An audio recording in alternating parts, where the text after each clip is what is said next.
열왕기하 6장 8절에서 13절, 구약성경 570페이지 정도에 있습니다. 열왕기하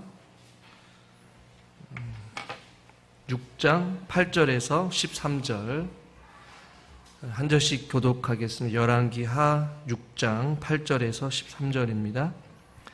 그때 아람 왕이 이스라엘과 더불어 싸우며 그의 신복들과 의논하여 이르기를 우리가 아무데 진을 치리라 하였더니 하나님의 사람이 이스라엘 왕에게 보내 이르되 왕은 삼가 아무 곳으로 지나가지 마소서 아람 사람이 그곳으로 나오나이다 하는지라. 이스라엘 왕이 하나님의 사람이 자기에게 말하여 경계한 곳으로 사람을 보내 방배하기가 한두 번이 아닌지라. 이러므로 아람 왕의 마음이 불안하여 그 신복들을 불러 이르되 우리 중에 누가 이스라엘 왕과 내통하는 것을 내게 말하지 아니하느냐 하니 그 신복 중에 한 사람이 이르되 우리 주 왕이여 아니로소이다. 오직 이스라엘 선지자 엘리사가 왕이 침실에서 하신 말씀을 이스라엘의 왕에게 고하나이다 하는지라. 왕이 이르되 너희는 가서 엘리사가 어디 있나 보라. 내가 사람을 보내어 그를 잡으리라. 왕에게 아뢰어 이르되 보라 그가 도단에 있도다 하나이다. 아멘. 주일 예배에 나오신 여러분들 환영하고 축복합니다. 옆에 놓는 인사합시다. 기적이 일상이 되길 소망합니다. 네.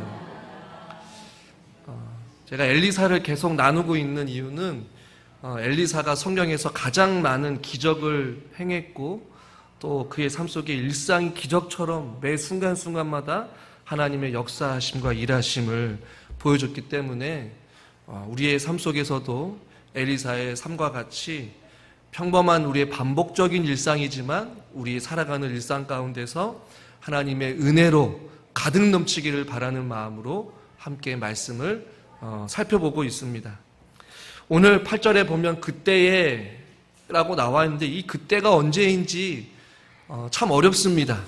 왜냐하면 그 앞선 우리가 6장 앞부분의 내용이 어떤 내용입니까? 쇠도끼가 물에 가라앉는 사건이었어요. 그 사건과는 조금 무관한 사건이 오늘 우리가 읽은 본문이란 말이에요.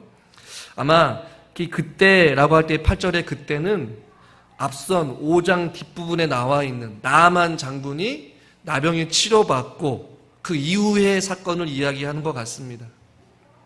아마도 나아만은 이제 많은 군사들을 데리고 이제 자기 고국으로 돌아갔을 거예요. 어느 정도 시간이 지났는지 아니면 나아만이 가고 있는 도중인지는 우리는 알 수는 없어요. 그러나 성경은 그때라고 어떠한 시점을 말씀하고 있습니다. 그때 아람 왕이 이스라엘과 더불어 싸우려고 해요. 그리고 그의 신복들과 의논을 합니다. 이스라엘을 공격하기 위해 계획을 세우는 거예요. 언제 공격하는 게 좋을까? 어느 곳을 치는 게 좋을까? 어느 시점에 어떠한 방법으로 이스라엘을 치는 게 좋을까? 이렇게 의논을 하고 공격을 하려고 합니다. 전 여기서 해결되지 않는 또 성경에서 침묵하고 있는 내용이 있는데 여러분 나아만이 이 아람의 어떤 직책을 가지고 있죠? 군대 장관이에요.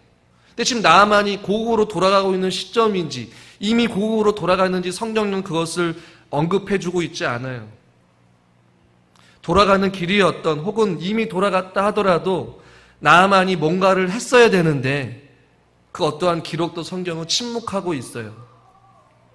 혹은 아람 왕이 자기 아끼던 군대 장관이 병고침을 받기 위해 이스라엘에 무엇을 보냈습니까? 편지를 보냈습니다. 좋은 관계 아니겠어요? 우리 군대 장관이 가니 이 군대 장관 나아만을 잘 좀 치료해 줬으면 좋겠다.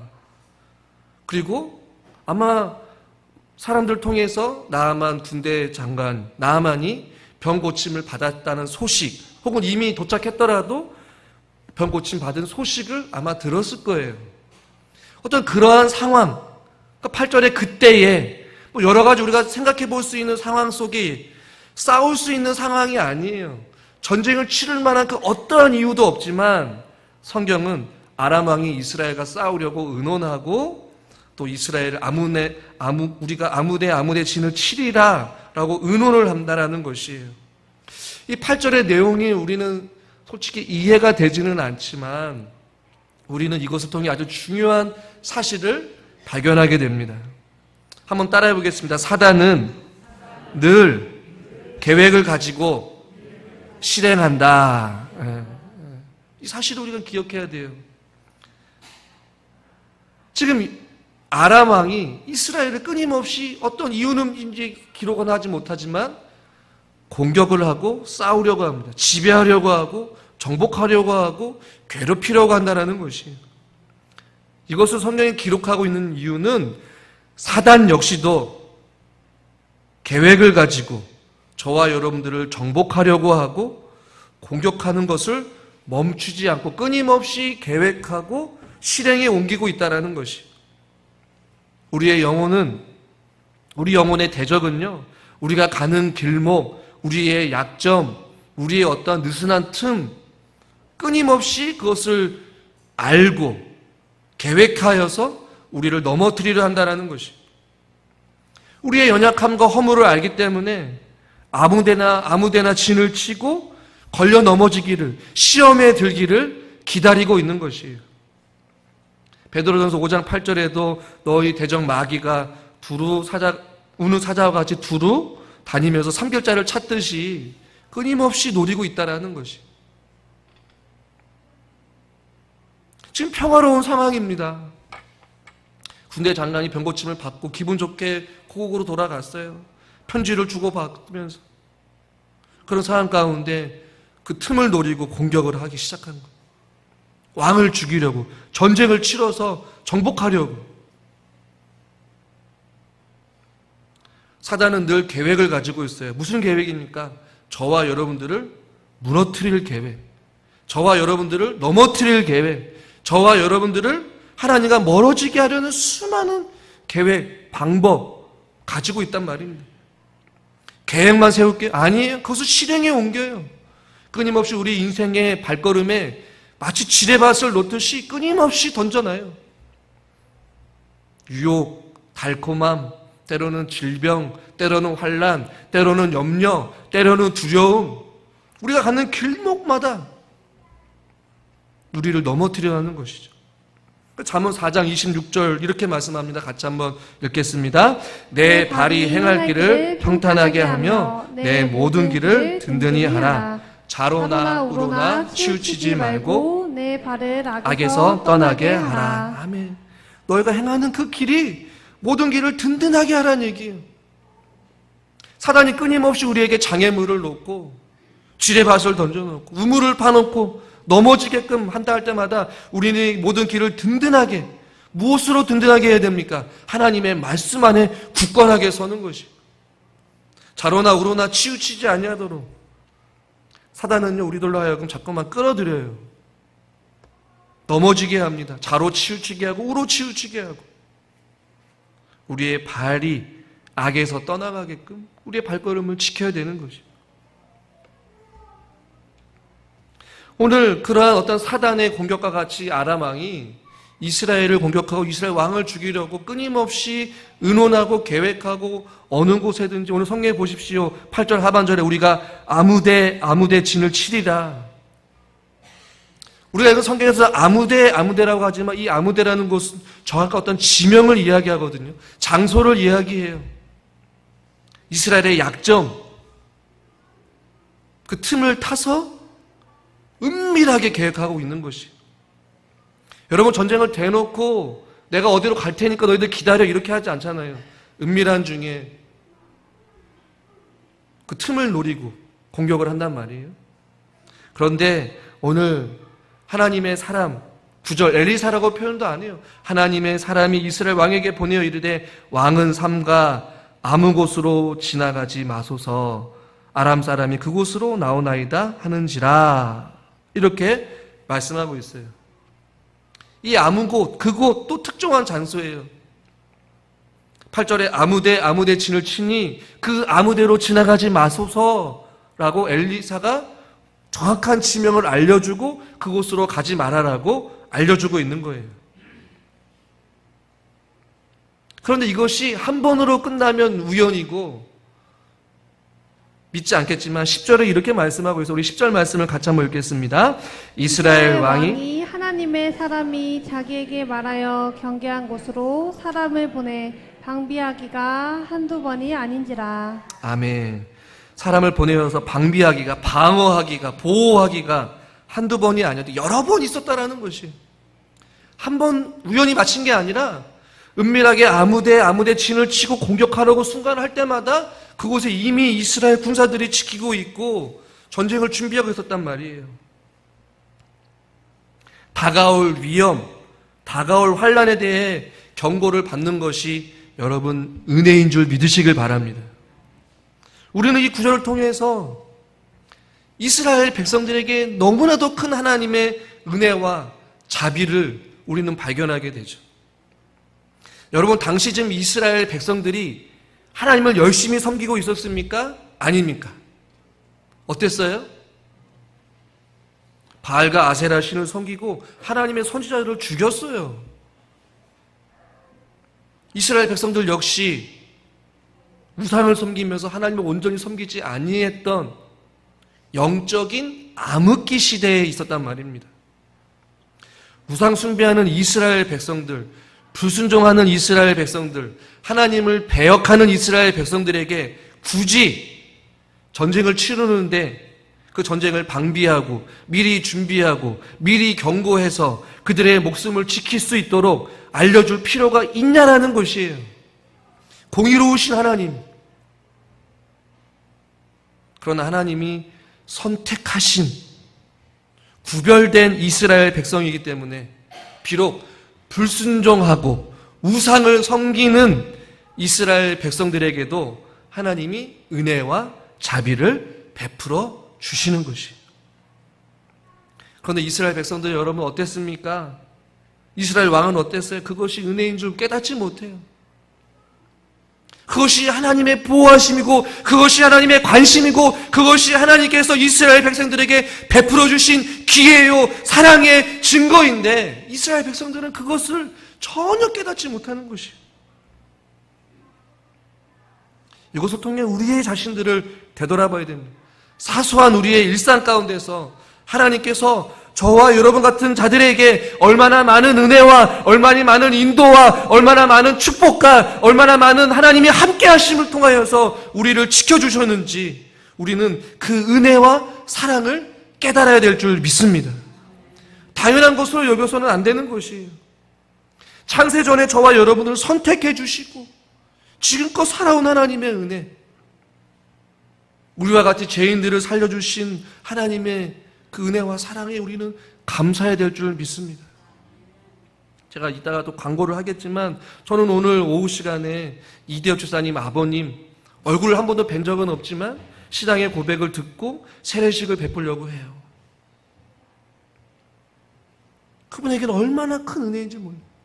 일평생 살아가면서 하나님을 몰랐던 그 사람이 하나님의 말씀을 듣고 하나님을 예수 그리스도를 구주로 영접하고 아멘으로 영접하며 이제 남은 인생을 주님을 예수 그리스도를 영접하고 남은 인생을 주님과 살아갈 그 인생을 생각해 보면 그분에게는 큰 은혜인 것이죠. 그럼 여러분, 저와 여러분들은 어떻습니까? 우리는 일찌감치 예수 그리스도를 믿은 자들이에요. 그 십자가의 사랑을 당연한 것으로 여겨서는 안 됩니다. 감사해야 되는 것이. 이스라엘 백성들은 그것을 깨닫지 못해요. 교만하고 불순종해도 하나님이 여전히 그들에게 은혜를 베풀어 주시고 그들이 평범한 일상을 살아가도록 아람 왕이 공격해도 그들의 일상은 여전히 안전했어요. 하나님께서 이스라엘 백성들에게 무엇을 원하셨을까요? 지금은 살아가고 있는 이 순간이 하나님의 은혜인 거구나. 그들이 따라갔던 바알과 아세라 신이 자기 자신을 돌보는 것이 아니라 먹이시고 입히시고 지키시고 보호하시는 분은 오직 하나님 한 분이시구나. 그 사실을 깨달아 알기 위해서 하나님은 이스라엘 백성들을 보호하신 거예요. 그들에게 자비를 베풀어 주신 것이죠. 여러분의 하루하루의 삶 속에 하나님의 은혜를 발견할 수 있기를 주님의 이름으로 축원합니다. 기적 중에 기적인 것이, 은혜 중에 은혜인 것이죠. 자, 오늘 말씀을 통하여서 하나님의 사람이 이스라엘 백성들 또 이스라엘 왕에게 아람 왕의 공격을 알려주시죠. 어려움과 위기를 여러분 무엇으로 이겨내고 극복할까요? 오늘 성경은 우리에게 그 방법을 알려주고 있습니다. 그것은 바로 하나님의 말씀인 것이에요. 갑작스럽게 찾아오는 환난, 위기, 고통, 그것을 이길 수 있는 방법은 바로 하나님의 말씀인 거예요. 하나님의 사람을 통해 하나님께서는 이스라엘 백성들과 이스라엘 왕에게 그것을 지시하시고 알려주시고 보여주셨어요. 그곳으로 가지 마라. 멈춰서라. 신명기 1장 33절 이스라엘 백성들을 이렇게 인도하셨습니다. 같이 한번 읽죠. 그는 너희보다 먼저 그 길을 가시며 장막 칠 곳을 찾으시고 밤에는 불로 낮에는 구름으로 너희가 갈 길을 지시하신 자이시니라. 할렐루야. 우리의 갈 길을 지시하시는 자이다. 저와 여러분이 피할 수 있는 길, 저와 여러분이 살 수 있는 길, 저와 여러분이 안전하게 걸어갈 수 있는 그 길을 앞서 행하여 주시고 갈 길을 지시하시고 가라 하시고 멈추라 하시고 그 길을 보여주시는 분은 누구시라는 것이에요? 하나님, 그리고 하나님의 말씀인 것이에요. 여전히 하나님께서 저와 여러분들에게 무엇 하십니까? 말씀하십니다. 말씀으로 때로는 경고하시고 때로는 말씀으로 준비케 하시고 때로는 말씀으로 무장하게 하시고 때로는 말씀으로 살아가게끔 우리에게 지금도 우리에게 역사하고 계신 것이에요. 그러므로 여러분, 우리는 인생을 살아가면서 승리할 수 있는 비결은 하나님의 말씀을 붙잡는 것입니다. 시편 115편 50절에 119편 50절에 보니까 이 말씀은 나의 고난 중의 위로라. 주의 말씀이 나를 살리셨기 때문이다. 이런 고백을 해요. 하나님의 말씀이 우리의 고난 중에 무엇이라고요? 위로가 되어주신다는 것이. 그리고 그 말씀이 저와 여러분들을 살리신다라고 말씀하고 있어요. 여러분 살기를 원하십니까? 여러분 안전하기를 원하십니까? 하나님의 말씀을 들으십시오. 우리 예수님께서도 사단의 그 시험을 무엇으로 물리치셨습니까? 말씀으로 물리치셨어요. 그것을 왜 우리에게 기록하고 왜 우리에게 보여줍니까? 너희들도 세상을 이기기 위해서 하나님의 말씀으로 물리치면 된다라는 것이에요. 여러분, 하나님의 말씀은 단순한 글이 아닙니다. 하나님의 말씀은 살아있고 활력이 있는 것이에요. 그러므로 말씀을 생명과 같이 여기시고 말씀으로 여러분 승리할 수 있기를 주님의 이름으로 축원합니다. 오늘 본문을 통해 두 번째 또 중요한 사실을 알게 되는데 한번 따라하겠습니다. 순종만이 살 길입니다. 옆에 있는 분에게 인사합시다. 순종만이 살 길입니다. 말은 참 잘해요. 저도 마찬가지. 여러분, 오늘 본문을 통해서 이스라엘 왕이 엘리사의 말을 가볍게 여겼으면 어떤 결과가 일어났게 됐을까요? 에이, 엘리사 네가 어떻게 알아? 네가 들었어? 나는 내 마음대로 할 거야. 괜찮아. 하나님의 사람의 말을 대수롭지 않게 여겼다면 그의 인생은 또 이스라엘은 어떻게 됐을지 아무도 모릅니다. 이것은 우리에게 무엇을 교훈합니까? 하나님의 말씀을 가볍게 여기고 무시한다면 안 된다라는 것이에요. 하나님의 말씀을 경휼히 여기는 자는 시험에 들게 되어 있습니다. 넘어지게 되어 있습니다. 패배할 수밖에 없습니다. 그러나 반대로 하나님 말씀에 귀를 기울이고 어린아이와 같은 마음으로 순종하는 자들에게 반드시 그 말씀이 역사하게 될 줄 믿습니다. 그러므로 사랑하는 성도 여러분, 교만과 부주의함으로 하나님의 말씀을 가볍게 여기지 마시기를 바랍니다. 목사님, 나는 괜찮습니다. 나는 얼마든지 이겨낼 수 있습니다. 목사님, 그 말씀은 나랑 상관없습니다. 나는 내 스스로 해결할 수 있습니다.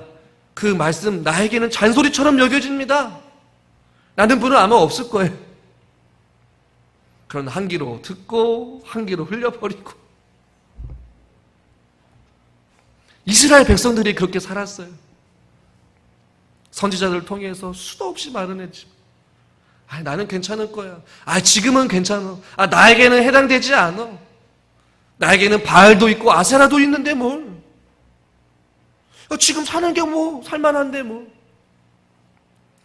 에스겔 선지자가 그래서 이스라엘 백성들에게 이런 이야기를 해요. 에스겔 3장 7절 같이 한번 읽죠. 그러나 이스라엘 족속은 이마가 굳고 마음이 굳어 내 말을 듣고자 아니하리니 이는 내 말을 듣고자 아니함이니라. 아멘. 이스라엘 족속은 이마가 굳고 마음이 굳었대요. 그래서 하나님의 말씀을 듣고자 하지 않았다는 것이. 내가 3, 40년 한두 번 신앙생활을 하는 것도 아닌데 그 말씀이 그 말씀이고 그 내용이 그 내용이고 기도하라는 거 아닙니까? 순종하라는 거 아닙니까? 목사님 내가 하시죠. 내버려 두세요. 내 하고 싶은 대로. 아닌 것이죠. 그런데 여러분, 우리가 잘 아는 출애굽 사건에서 하나님께서 이스라엘 백성을 출애굽시킬 때 10가지 재앙을 내리잖아요. 말씀을 묵상하면서 이 구절이 생각이 났어요. 10가지 재앙 중에 우박 재앙이 있었습니다. 그리고 하나님께서 이스라엘 백성들이 거하는 곳에는 우박이 떨어지지 않았어요. 그런데 그 말씀을 듣고 말이죠. 하나님 백성이 아닌 애굽 사람 중에 누군가가 그 말씀을 듣고 행동으로 옮긴 사람들이 있어요. 출애굽기 9장 19절부터 20절까지 같이 한번 읽겠습니다. 이제 사람을 보내어 내 가축과 내 들에 있는 것을 다 모으라. 사람이나 짐승이나 무릇 들에 있어서 집에 돌아오지 않는 것들에게는 우박이 그 위에 내리리니 그것들이 죽으리라 하셨다 하라 하시니라. 20절 바로의 신하 중에 여호와의 말씀을 두려워하는 자들은 그 종들과 가축을 집으로 피하여 들였으나. 아멘. 20절 보십시오. 바로의 신하 중에 재앙을 보니까 이게 범상치 않은 거예요. 그러니까 하나님을 두려워하는 거예요. 하나님을 믿지 않는 자들도 하나님을 두려워하고 그 말씀을 듣는데 하물며 하나님을 믿는 우리들이 하나님의 말씀을 대하는 태도가 가벼워서는 안 된다라는 것이.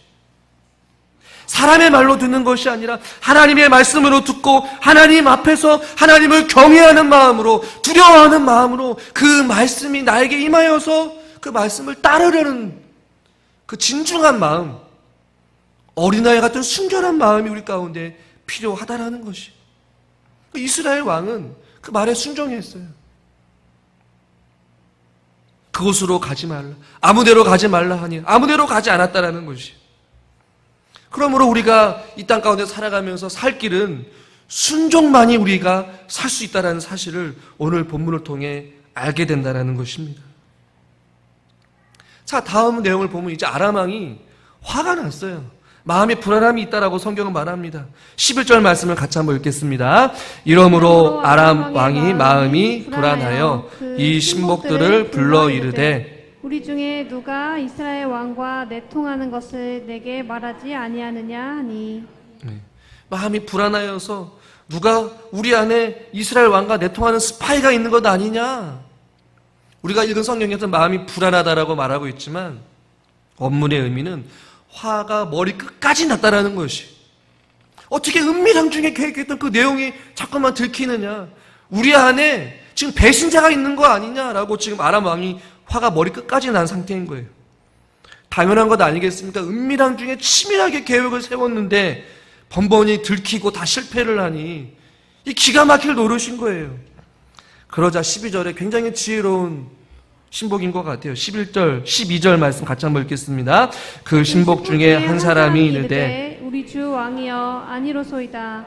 오직 이스라엘 선지자 엘리사가 왕이 침실에서 하신 말씀을 이스라엘의 왕에게 고하나이다 하는지라. 아멘. 신복 중에 하나가 그것을 알게 돼요. 왕이 침실에서조차 은밀한 중에 얘기했던 것까지도 이스라엘 선지자가 왕에게 지금 고하고 있습니다 라는 것이. 이방인들조차도 하나님이 어떠한 존재인지를 알게 되는 거예요. 아무리 은밀한 계획이라 할지라도 우리 하나님께서는 모든 것을 알고 계신다. 그것을 우리는 보게 되죠. 그래서 왕이 이제는 너희는 가서 엘리사가 어디 있는지 보라. 도단에 있습니다. 그 말과 병거를 보내서 엘리사를 잡아와라. 아람 왕은 그 엘리사만 잡으면 끝날 거라고 생각을 했어요. 그래서 많은 병거와 많은 군사들을 도단에 보냅니다. 갔을 때 나아만이 갔는지 안 갔는지 성경은 침묵하고 있어요. 나아만이 반대를 했는지 안 했는지도 모릅니다. 재밌죠, 여러분, 성경이. 나아만은 뭐하고 있을까? 이 현장에 나아만이 갔을까? 그런 의문이 들죠. 나아만이 엘리사가 어떤 존재인지 아는데 잡으러 갈 수 있을까? 그런 생각도 해보게 됩니다. 여하튼 왕이 엘리사를 죽이기 위해 많은 군사들을 보냅니다. 그리고 오늘 본문은 끝이 나요. 다음 주에 살펴보겠지만 저는 이 마지막 구절, 이 왕의 어리석음을 우리는 보게 돼요. 한번 따라해 봅시다. 하나님을 대적하는 것은 어리석은 것입니다. 네. 여러분, 아람 왕이 엘리사와 함께 하시는 하나님을 몰랐던 것일까요? 바보가 아닌 것은 모르지 않았을 것 같아요. 신하들조차도 번번이 그들이 계획이 들키게 되고 전쟁이 실패가 되고 도저히 불가능한 싸움이라고 아마 느꼈을 텐데 아람 왕은 그것을 깨닫지 못했던 것 같습니다. 여러분, 자신의 은밀한 계획까지도 알고 있고 왕에게 고한 그 엘리사가 그 뒤에 누가 있는지 아람 왕은 그것을 몰랐던 것 같아요. 그리고 그를 잡기 위해서 보낸 것이죠. 하나님을 대적하는 것이, 하나님의 사람을 대적하는 것이 얼마나 어리석은지를 우리는 성경을 통해 발견하게 됩니다. 이것을 조금 다른 각도에서 우리에게 한번 적용해 보길 원해요. 때로는 우리의 인생길을 우리의 마음대로 계획하고 우리의 선택으로, 우리의 결정으로 우리의 인생을 살아갈 때가 좀 있어요. 그것이 틀리다라는 것은 아닙니다. 그러나 때로는 하나님께서요, 여러 가지 이유로 인하여서 우리에게 다양한 방법으로 말씀하실 때가 있잖아요. 때로는 우리의 인생길에 멈추라고 가로막으실 때가 있어요. 그리고 때로는 우리를 좀 코너로 몰 때가 있어요. 좀 죄송한 표현이지만 때로는 우리에게 질병을 허락하실 때도 있어요. 때로는 갑작스러운 환난을 우리에게 주실 때도 있어요. 여러 가지 이유가 있습니다. 그러나 여전히 그 상황 속에서도 하나님의 뜻을 깨달아 알지 못하고 자기 고집대로, 자기 소견에 옳은 대로 판단하고 행동해서 결정하고 살아가는 사람들이 있어요. 가끔 믿음 생활하다 보면 똑같은 문제에서 넘어지는 경우들이 있어요. 똑같이 물질에 넘어지는 사람이 있고요. 똑같이 사람의 시험 들어서 무너지는 경우가 있고요. 그러니까 믿음 생활이 계속해서 반복되어지는. 아람 왕이 그랬어요. 매번 이스라엘을 공격하고 하나님의 선민들을 괴롭히려고 전쟁을 치를 때마다 하나님께서 그것을 막으시고, 안 된다, 하나님의 백성들이야, 끊임없이 그것을 준비할 수 있도록 하나님께서 막으시고 하나님께서 오지 말라라고 신호를 보냈음에도 불구하고 아람 왕은 그것을 깨닫지 못하고 끊임없이 대적하여서 공격하려고 했단 말이에요. 우리도 마찬가지죠. 하나님이 멈춰라, 가라라고 하는데 아니에요. 이것이 맞습니다. 하나님, 내 의견이 맞아요. 끊임없이 계속해서 넘어지는 것이에요. 그런 잠언 21장 30절에 이렇게 말씀합니다. 지혜로도 못하고 명철로도 못하고 모략으로도 여호와를 당하지 못하느니라. 우리 삶에 결코 우연은 없어요. 반복적으로 무너지고 여러분의 믿음 생활에 문제가 있다면 그것은 여러분 안에 고집 피우고 하나님을 대적하여서 자기 마음대로 살기 때문에 신앙의 변화가 없는 것이에요. 신앙의 성장을 할 수가 없는 것이죠. 하나님은 자꾸만 아니라고 하는데 나는 자꾸만 맞습니다라고 주장하는 것이에요. 하나님을 대적하는 행동인 것이죠. 불순종은 아니지만 결국에는 자기가 하고 싶은 대로 믿음 생활하는 것이에요. 그러므로 반복적인 일에 여러분 혹시라도 무너진다면, 혹은 반복적인 일들로 인하여서 자꾸만 마음에 시험이 든다면 하나님의 뜻이 아니라는 것이. 방법을 바꿔야 돼요. 생각을 바꿔야 돼요. 무엇이 문제인지 자기를 진단해야 되는 것이. 아람한 것을 깨닫지 못했어요.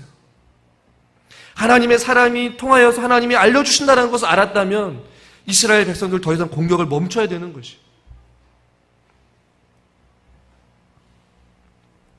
오늘 성경을 통해서 그것을 발견하게 됩니다. 하나님을 대적한 그 어리석은 행동이, 한 사람의 잘못된 판단과 결정이 아람 군사들 전체를 사지로 몰고 가게 되는 결과를 다음 주에 보게 될 것이에요. 사랑하는 성도 여러분, 혹시라도 하나님이 끊임없이 우리에게 말씀하시는데 그것을 알면서도 자꾸 거부하고 우리의 속에는 옳은 대로 우리가 결정하고 판단하는 것들이 있다면 겸손히 주님 앞에 내려놓으시고, 자꾸만 나를 막으시는 이유, 멈춰서게 하는 이유, 분명한 것은 하나님이 우리에게 선하신 뜻과 섭리를 가지고 계시다는 것이에요. 그러므로 손해보고 또 우리가 어떠한 믿음의 결단을 할 때에 고난과 인내가 필요하다 하더라도 주님께서 멈춰서라 하시면, 가로막으시면 그곳에 멈춰서서 하나님의 뜻을 기다리고 그 뜻에 순종하는 지혜로운 하나님의 사람들을 저와 여러분 될 수 있기를 주님의 이름으로 축원합니다. 하나님 아버지, 오늘 이 말씀을 통하여서 또 다른 하나님의 은혜를 발견하기를 소망합니다. 평범한 우리의 일상이고 반복되어지는 우리의 삶이지만 그 모든 것 가운데 하나님이 우리를 지키시고 보호하여 주시고 하나님의 은혜의 장중에 붙잡아 주셔서 오늘 지금껏 살아왔음을 우리가 깨달아 알게 하여 주시고, 먼저 예수님을 믿는 자로서 일평생 감사하는 삶을 저희들 살게 하여 주시옵소서. 하나님의 말씀으로 승리하기를 원합니다. 순종만이 살 기름을 깨달아 알고 어리석게 하나님의 뜻에 반항하는, 불순종하는 삶이 아니라 하나님 믿음 안에 순종의 삶을 살아갈 수 있는 지혜로운 하나님의 사람들 되게 하여 주시옵소서. 예수님의 이름으로 기도드리옵나이다. 아멘.